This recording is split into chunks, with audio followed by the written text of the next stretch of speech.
Oh my God, dude. This is really, really hurting. Like this, that actually perpetuate and perpetuate and perpetuate. So I did not come on this show to sit here and argue with another white man. That's one of the reasons that we don't even engage with white men at Race to Dinner. What? No! Oh God! I'm gonna throw up! I don't care if we're literally members of the KKK. Every single white person upholds these systems and structures of white supremacy, and we have got to talk about it. We have got to talk about it, but you're telling white people to shut the fuck up. Are you okay right now?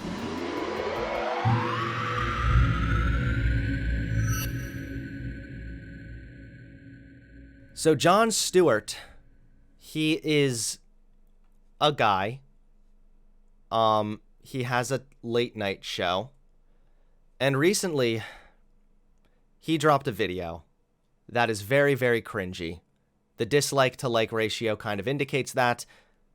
I also have not seen this entire video. I've just seen little bits and pieces, and I thought this is a goldmine to respond to right here on stream. So that way I'm going in blind, okay? I'm like all of you guys.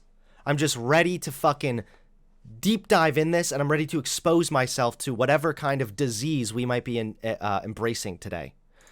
So the video is called Taking Responsibility for Systemic Racism. 31K dislikes, 11K likes. Ooh. So, oh shit. Even the title, I feel like I need to critique. When we talk about systemic racism, we're talking about systems in place that disproportionately harm black people. And when you say, I'm taking responsibility for systemic racism, I feel like already you're kind of missing the point. So, let me give you an example. So, for example, wait, am I being redundant? Yes. So, for example, it is a fact that white people, not all white people, but white people as a statistic, generally have more wealth than black people as a statistic. Now, why is that? Why are black people disproportionately poor as opposed to white people? The reason for that is because of systemic racism. You see black people living in poorer communities due to historical concepts like redlining. You see a higher rate of crime because when you have poverty, you're more likely to have crime. And all of this essentially harms black people. And on top of this, you also have the fact that black people were literally slaves and then segregated and then suffered through redlining for basically the last fucking 100 years, which gave white people a really big step ahead to generate or to acquire generational wealth. Black people didn't have that privilege. White people were able to buy homes in really nice communities and use their home equity to invest in college, to get their children educated. And that keeps going. That extends to newer and further generations. Black people didn't have that privilege because black people, if they tried to get a house in a nice neighborhood, they were denied a mortgage because they were black. And so they were disproportionately relegated to poorer and shittier communities because of redlining. So these are all systems in place where white people have benefited in more ways than black people. This doesn't mean that all white people are somehow to blame for this. This doesn't mean that you as a white dude need to recognize how it's your fault that there are systems in place. No, this isn't your fault.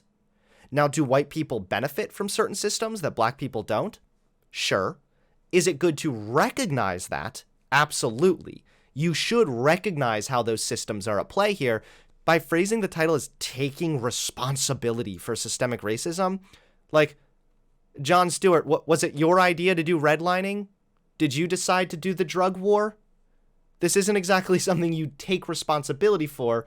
This is something that you recognize exists so that we can all come to a common agreement so that we can then move forward on how to fix these issues. So that was a little long-winded. There's my little preamble. Obviously, usually in an episode about race, focusing on black issues, you'd want to connect with a Cornel West, a Ta-Nehisi Coates, a Dave Matthews, experts in the field. But I'm going to take Toni Morrison's advice on this. It's time for white people to talk and figure some things out. So tonight I'm speaking to, I mean, honestly, as white a panelist I think I could find. I have an Andrew, a Lisa, and a Chip. This panel is bone. It is alabaster. To my left is Chip. Okay. Well, we're off to a great start. We got a lot of white people. Hell yeah. I don't know. Listen, a late night humor goes way over my head because I think that it's really just appealing to an older audience who kind of just know the cues. They're like, okay, that was a joke, so now I laugh. He researches social inequality and race. Lisa Bond, the resident white woman for Race to Dinner, a group that is trying to have better conversations about race in America. And joining remotely, longtime author and columnist Andrew Sullivan, editor of the Weekly Dish. Welcome, everybody. Thanks so much for joining us. Woohoo! Yeah. This is what I think holds back our race conversation in America. I think at its core, I think white people put blame on black people for the position that they are in. And so right off the bat, I do not like this phrasing already. The white people do this thing. Now, he's right that conservatives generally take the pull yourself up by the bootstraps narrative, but by phrasing this as purely white people is a little yikesy, because I've argued with black people that have the same perspective, that the black community needs to just pull their pants up and do better. So right off the bat, 1 minute in, the phrasing of this is yikes. And then believe that white people will lose something in order for black people to gain it. And that's what creates that resentment and difficulty to overcome. Significant amount of white people in the United States of America see race relations through a colorblind lens. And I don't mean that whites don't see race. They see someone that's black or Asian. But they don't in any way attach any meaning to the color in affecting life chances. And what that fundamentally means is that race doesn't matter in getting ahead. It just doesn't matter. They believe that we are in a race-neutral environment. The playing field has been leveled, and if you make it or you don't... It's a meritocracy. It's a meritocracy, and it's a narrative also that does a lot of things. It makes white privilege invisible. Okay, some of these arguments aren't entirely wrong, that it is true that some people see race as just the color of your skin and they don't recognize the way that systems can disproportionately harm certain racial groups. For example, the criminal justice system is more likely to sentence black people to the death penalty compared to white people who commit relatively the same crimes. That is important. That's the way black people might be negatively affected by a system because of their skin color. But I feel like they could have presented this argument so much better if they just said that a lot of Americans, that's it. If they just said a lot of Americans tend to see it this way, but a lot of the times it's like this. When you say a lot of whites are like this, instantly you're unironically making white people feel like they are somehow to blame for this. Where I come from is that this system of white supremacy has done such a good job of teaching us as white people that racism is bad. And when we talk about racism, we're talking about your character flaw. If we say you're racist, it's a character flaw. Mm-hmm. I'm bad, and I know I'm not bad. I think I'm a good person. I think I'm a nice person. And I know that I am racist. And I know that I'm racist because I, every single day, uphold the systems and the structures of racism. And oh, what? This ain't it, Chief. Oh, man. No. Wait, how are white people existing upholding the systems? White people benefit from certain systems that black people don't, but white people just existing are not upholding the system. Ooh, this is bad. This is really fucking bad. Oh, God. But I know that I am racist. Shit. I don't know. I don't even know how to respond to this. Like, some white people are racist, but we don't need to say, like, yes, we are all actually racist. Again, a lot of this is just like phrasing, because some of the arguments that she's making could be applicable if they were phrased in a better way. So, like, rather than white people, they think that being racist is just a bad thing. So, they need to just recognize that they're all racist because they uphold a system. No. Instead, we could easily say, hey, there's such a thing as subconscious bias. This doesn't mean that everybody's like a bad, evil racist. This just means that when we're raised in a certain environment, you can have certain subconscious biases without even realizing it. So for example, and then I would go into, of course, the study which shows that job applications with black sounding names are less likely to get callbacks as opposed to job applications with white sounding names. Does this mean that every employer in this study was actually just a big bad racist and they just have to admit it? No. What it means is that there are subconscious biases because we were raised in an environment where you're more familiar with white people, you're more familiar with the name Jake than you are Takesha, then you take that familiarity and you apply it in a way that ends up harming black people. This doesn't mean that you're like a big bad racist. It simply means that by being aware of certain subconscious biases, you can then address the problem and you can make sure that those biases aren't playing a role in your decision making. And if we don't start having a conversation about that and about the ways that we are complicit every day, daily, if we don't talk about it, then we are never going to see movement. Andrew, do you think... Wait, no, don't leave it at that. What? How are we complicit? You need to explain this, lady. Because it always gets framed on that moral level, right? Does the moral qualifying of it make resentment the natural outcome of that? I think one of the issues is that it's very hard to agree with some of the very premises that are being expressed tonight. For example, a white supremacy. Well, I don't believe that. I think it's possibly the most absurd hyperbole I've ever heard. Okay. I'm an immigrant, so I have a slightly different view of this. I can tell you, America in 2022 is the most multiracial, multicultural, tolerant, diverse melting pot that has ever existed on planet Earth. America didn't start that way for black people. They didn't immigrate here. They were living somewhere else, and they were kidnapped and raped and murdered and taken here. And so for you to just say this is So that is true. a magnificent place that doesn't have racism is actually, I think, more of a foundational lie than anything else. Yeah. I didn't say that. I did not say that. You said I that am not it's the saying most that hyperbole racism and doesn't exist. I said the term. Wait, okay. It's one of the most diverse countries. Racism still exists, but you don't need to take it as far as saying this is a white supremacist country. argument be that you don't believe that that's purposeful or that it doesn't exist? I don't believe it exists. Okay. I don't know what these systems are. Okay, so give me one here- system. All right, redlining neighborhoods. Capitalism? No, redlining That's a neighborhoods. state. That was a state-enforced thing from Jim Crow, which is the one point at which I think absolutely is true. So you just said And it doesn't beautiful. exist except for that. No. Yeah. No, I said white supremacy doesn't exist. But Because I so don't when the New think Deal country was passed, right? When Okay, wait. So the redlining, it's my understanding that these were federal banks. Okay, so it was the federal government. Okay, cool. So it was in 1933, they were faced with a housing shortage. It was the federal government that began a program explicitly designed to increase and segregate America's housing stock. The government's efforts were primarily designed to provide housing to white middle-class, lower middle-class families. African Americans and other people of color were left out of the new suburban communities and pushed instead into urban housing projects. So even this is a good example. Black people still disproportionately live in urban housing. Why is that?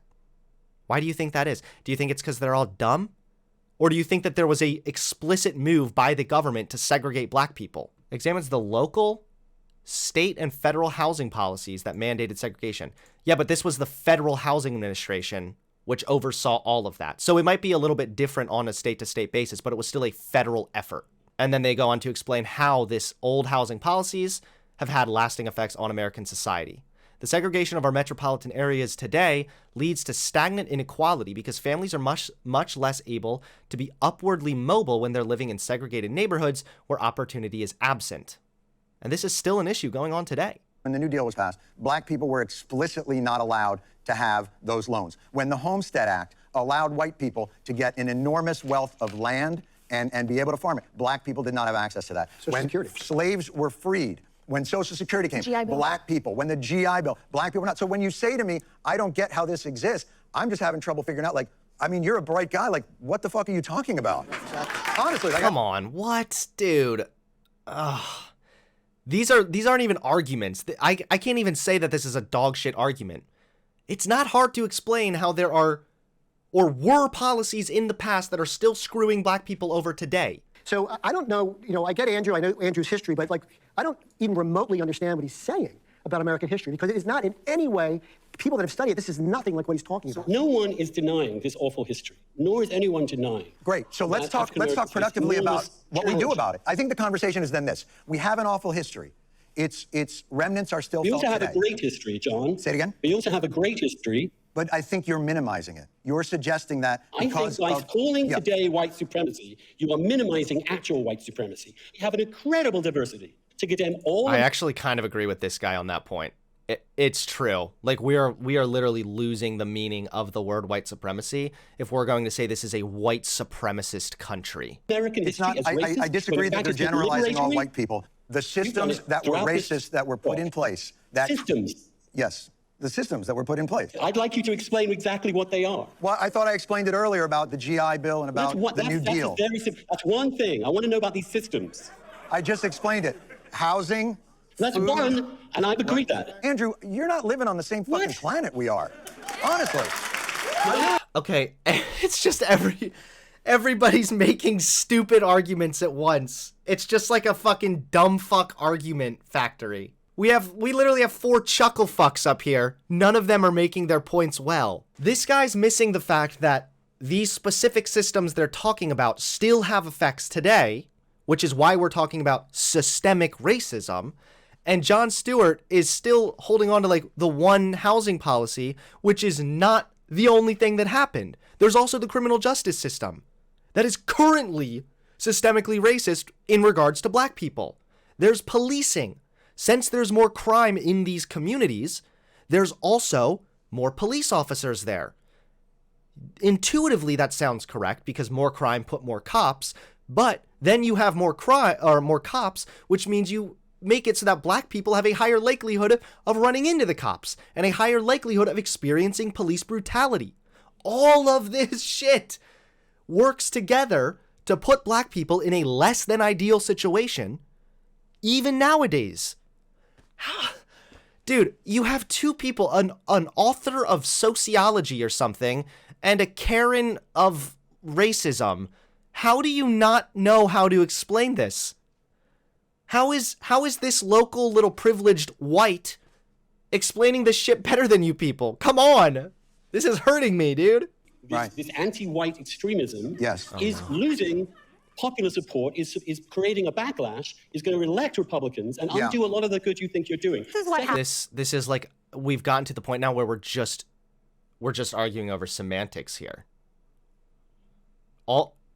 He just needs to say that it's not fair to call it white supremacy. See, this is another really good point, and I wish I had told this to the person I was talking to earlier in regards to debate. And this is why this is looking like such a fucking train wreck. It's because they're all arguing against each other, right? But none of them are providing a better narrative. They're all arguing. They're all trying to say, no, you're wrong. No, you're wrong. No, you're wrong. But none of them are actually providing a better explanation. We have this guy over here on the screen saying anti-white sentiments, which is also kind of weird sounding, not explaining exactly how and what that really means. And then you have these other people over here just saying, no, systems, white people, they think they're not racist, but they are. No one's actually giving a real explanation. They're not providing a better narrative. And that's one of the reasons why this feels so goddamn terrible. So cringy. It's going to elect Republicans and undo a lot of the good you think you're doing. This is what happens when you don't talk about it. This is what happens when white people don't talk about it, is you have racist dog whistle tropes like this that actually perpetuate and perpetuate and perpetuate. So, holy shit. Can I talk to this? Can I talk to this lady? Dude. I can't even respond. It hurts too much. This is just call him racist, guys. Just say racist dog whistle, dude. Come on, man. Now, I agree that when you say anti-white sentiments, it does sound yikesy. It could be used as a dog whistle, but it is unfair to accuse that guy of being racist and engaging with racist dog whistles. Come on. Is this her whole thing? Does she just write like a bunch of buzzwords on paper? Is that what her blog is like? Oh my God, dude. This is really, really hurting. Like this that actually perpetuate and perpetuate and perpetuate. So I did not come on this show to sit here and argue with another white man. That's one of the reasons that we don't even engage with white men at Race to Dinner. What? No! Oh God! I'm gonna throw up! Holy shit! Where is it? Where's the cone?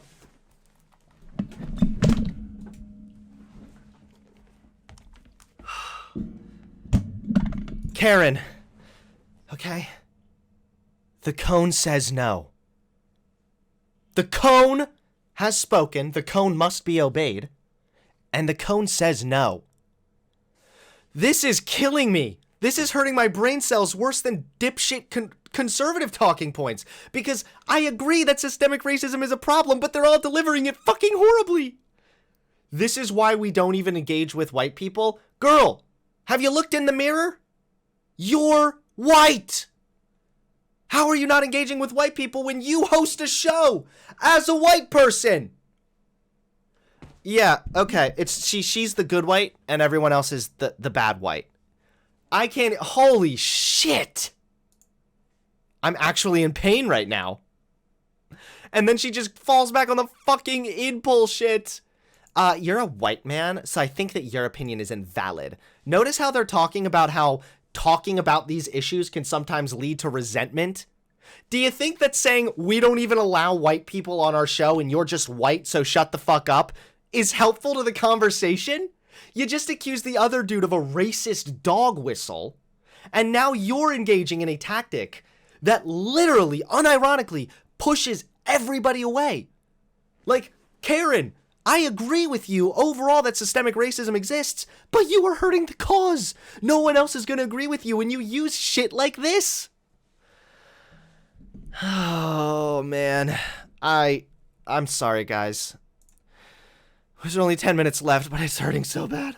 You know, because quite honestly, if white men were going to do something about racism, you had 400 years. You could have done it. Okay? Are we kidding right now? They're unironically doing it. She's unironically doing the all white people are to blame for slavery thing. She's doing that right now. Is this like a competition? Who can be the worst optically? I'm sorry, guys. I didn't know that me as a white man, you see, I have the biblical length of life, and I'm able to live to be 1,000.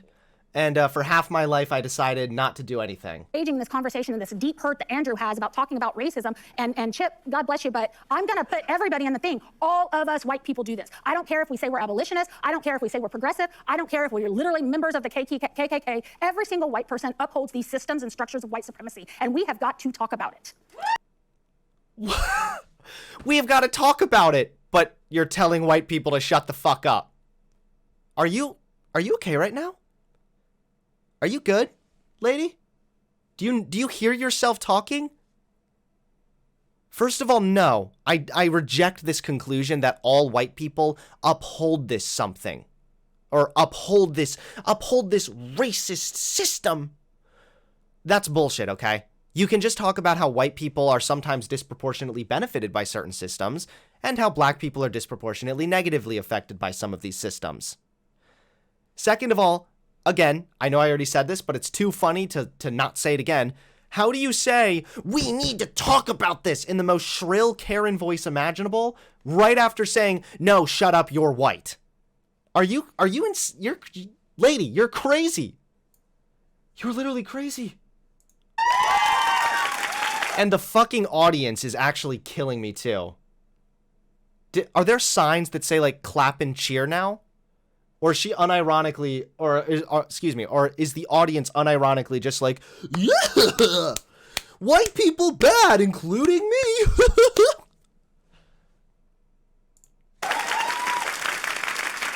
If I could finger snap, I would finger snap right now. Let's You'd be remove it finger then snapping from by the. calling me a racist, John. You've been doing a pretty good job with it yourself there. So, but Andrew, you're taking. You're just doing it. Stop calling everybody racist for like denying certain levels of systemic racism. Do you realize that the dude just said he doesn't think America's a white supremacist country, and now you're all ganging up on him, calling him a fucking racist? I'm hurting right now. So what's the answer? Sitting here and clowning the people who actually care about the problem isn't going to help. First of all, I don't know why you're jumping on here to whine and complain about my approach. Second of all, I've literally been giving alternative arguments this entire time, and apparently you just showed up to then, like, bitch, whine, and moan in the chat. So I don't know what your deal is, pal. But yeah, we should clown on people like this. They're doing a disservice to people who are on the left that actually have these arguments and know how to make the arguments right. Words out of context and blowing them out of proportion so that you don't have to deal with having to figure out a way to deconstruct the barriers that were put in place for black people in this country and give them a better chance. Your opening segment was brilliant. Brilliant. Yes. Biggest reductionist, one-sided, completely biased position. Yes, Andrew, you are correct. When I wanted, have you lived in the same country as everybody else the last 30 years? It was a straw man that you created. Andrew, total straw man. You can appreciate. He kind of did make a straw man, actually. And now this dude is starting to lose his composure on the screen. This is actually just a train wreck. Every white person was bad. Let me just Every black person had the same position. You can appreciate where you live. You can love where you live, and you can honestly diagnose a terrible, terrible illness that has lived in this beautiful place that you call home and love, that you believe has metastasized into a cancer that can kill the very thing that you believe in so deeply about this country. To improve that place. Yeah, but how can you say this is a beautiful place while simultaneously saying it's a white supremacist country? And make it into the country that it stated it was in its founding documents is the duty of everybody who lives here. So do not tell me who I am or what I believe, a motherfucker. I'm just saying that you created a straw man. He got him, guys.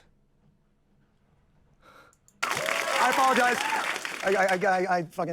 When you get older, it's harder to control the emotions. But let's talk about solutions.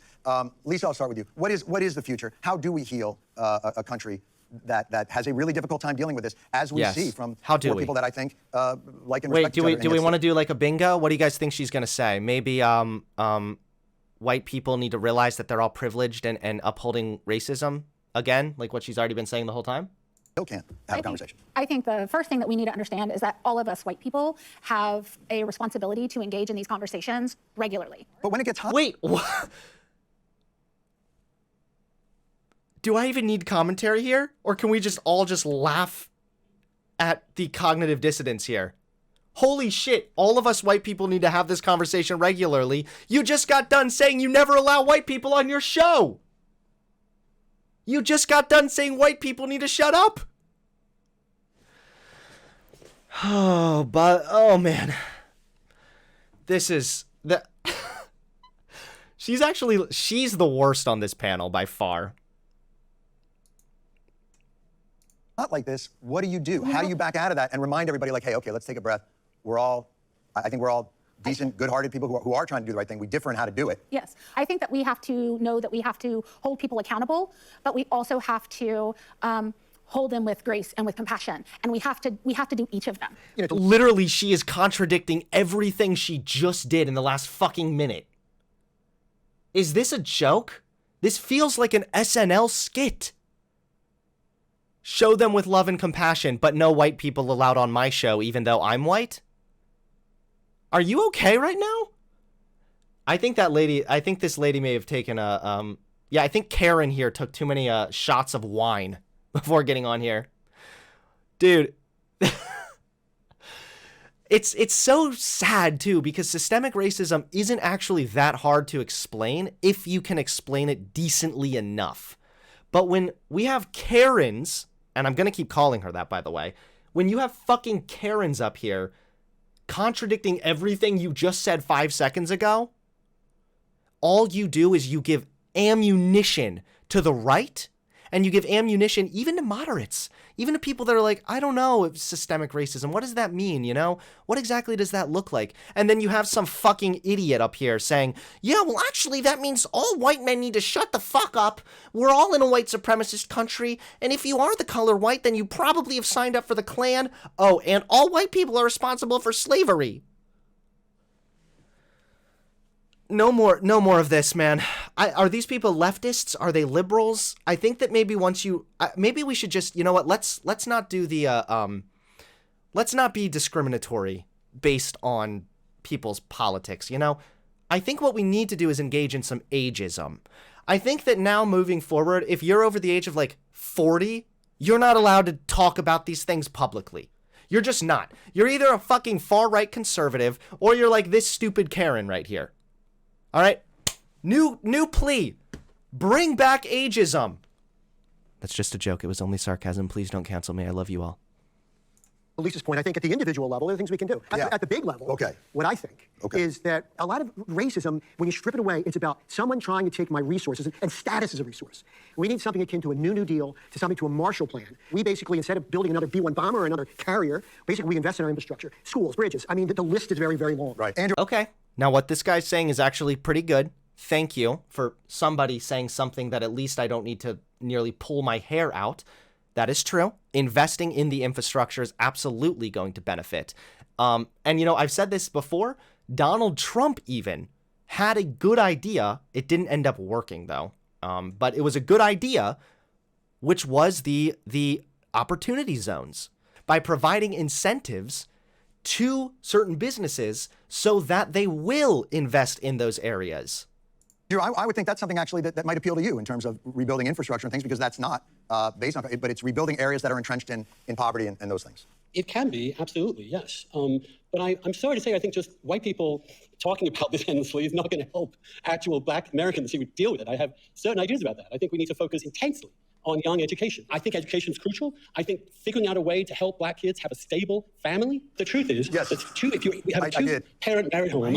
Wait, why is she cringing at this? That's true. And by the way, what he fails to realize here is that half of these problems is because half of these problems he just mentioned, lack of education, lack of fathers, is largely because of systemic racism. We just got done talking about how are these schools funded, right? They're funded by tax dollars. Okay, so if you're living in a poor area, you have a shittier education. This is literally, like, by fixing the problems this dude is talking about, you have to first realize the existence of systemic racism. But of course, he's not going to be able to do that because he was just told that he's a racist for saying America isn't a white supremacist country. You really are. I didn't grow up in a stable family. I grew up in a single-parent family. And so, I'm just telling you the data. The data is that 30% of African Americans don't have this. It's the biggest factor in getting people into college and succeeding in life. And if you ignore it, we're going to let these black kids down. I think, Andrew, I mean, what I'm hearing is like the pathology of the black family. That was the line. It wasn't the black family. It was the structures. You know, in the 80s, it was a crack. It's a disinvestment. It's white flight. Family stability, there's an element of economic stability and family stability. And like that's lost in your conversation. I feel like He's not explaining that well either. First of all, there are studies to show actually that black people do have more fathers involved, but unfortunately it costs money to get a marriage license. So if you're living in a place where money is extremely tight, if you're living in poverty, you're less likely to be legally married. So the statistics showing single motherhood are slightly off, or not even slightly, they're pretty largely off because the father is actually involved, they're just not formally married. So that's the first thing. Second of all, these problems he's talking about, you fix them by addressing systemic racism. Defensiveness and the tropes that you use about the black family being the cause of entrenched poverty in that community ignores why those families are broken up in the first place, and that's mass incarceration, and that's the way that we view the crack epidemic, and that's the economic opportunity over generations that was mine. So you keep trying. So Jon Stewart is right here. That's true. The drug war, for example, led to massive amounts of black people getting locked up. That's true, and that's systemic racism. Only question. Why don't you going to do better if your parents stay at home and take care of you until you leave home? It's just a fact. How are you supposed to do that when you work a low-income job and you don't have childcare? Well, it's really tough, which is why we need to address that. Absolutely. But that's what we just talked Of course about. we do, and Go ahead. that's important. I agree. I would spend more on that. I'd spend more on schooling. I would spend more on childcare. But I do How are the schools funded? These are such simple questions and answers. not think you can dismiss culture. There are So very important that's the issues point in that I'm Oh, getting to, Andrew. come I think you've been- on, dude. Come on, man. I was kind of on this guy's side, at least in the sense that he was being unfairly characterized. Now you're going the culture route. Yup, it's just the culture, bruh. That's the problem, you know? Black people, they're sleeping around, pull their pants up. Bruh. First of all, that's a cop-out answer. Second of all, why do they have that culture?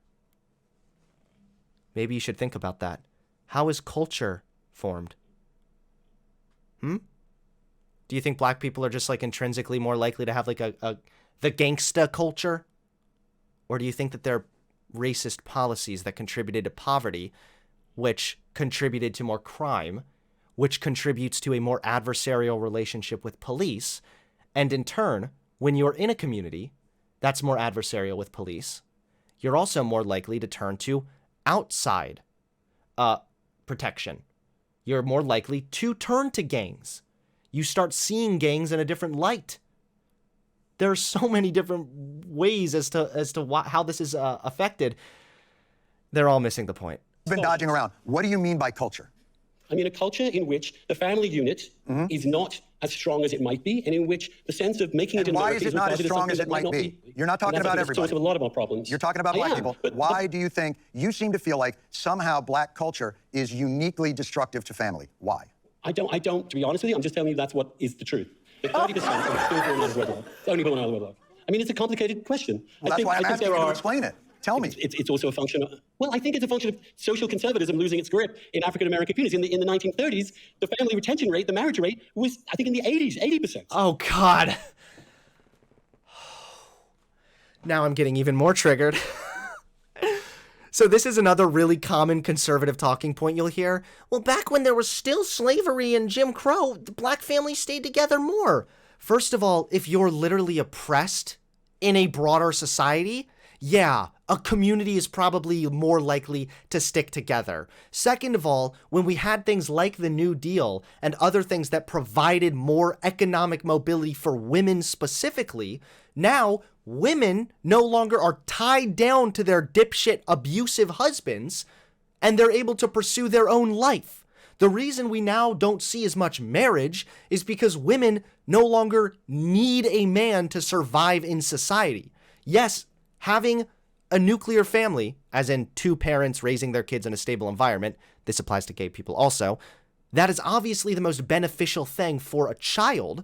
But if you're just going to talk about marriage rates, the reason marriage rates are decreasing is largely because women have more freedom. It was 80% in Harlem in 1928, and it's only 30% now.